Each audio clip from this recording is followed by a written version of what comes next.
Ashanty sesali masa kecil Azril Hermansyah yang tak bahagia. Ashanty ungkap penyesalannya soal masa kecil Azril Hermansyah. Ashanty mengaku tak bisa memenuhi permintaan Azril karena kondisi rumah tangganya dengan Anang Hermansyah yang masih labil.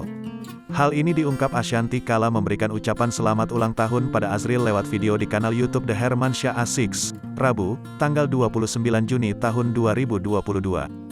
Ashanty menyebut sampai kini ia masih sering merasa belum mampu membahagiakan Azril seutuhnya. Kalau Bunda melihat kamu Ziel, Bunda masih belum puas untuk membahagiakan kamu karena apa? Karena saat kamu masih kecil, anak-anak, Bunda masih suka menunda apa yang kamu minta dari Bunda dan hebatnya kamu selalu menerima itu, kamu selalu sabar menunggu Bunda bisa berikan, tutur Ashanty. Ashanty pun turut memuji sikap Azril yang begitu melindungi keluarga serta adik-adiknya sampai kini. Kamu masih mau menjaga, melindungi, dan memberi kasih sayang kamu ke Bunda, ditambah semakin hari kamu tambah mengerti bahwa kamu harus menjaga keluarga ini tanpa diminta, tanpa harus dipaksa, imbuhnya.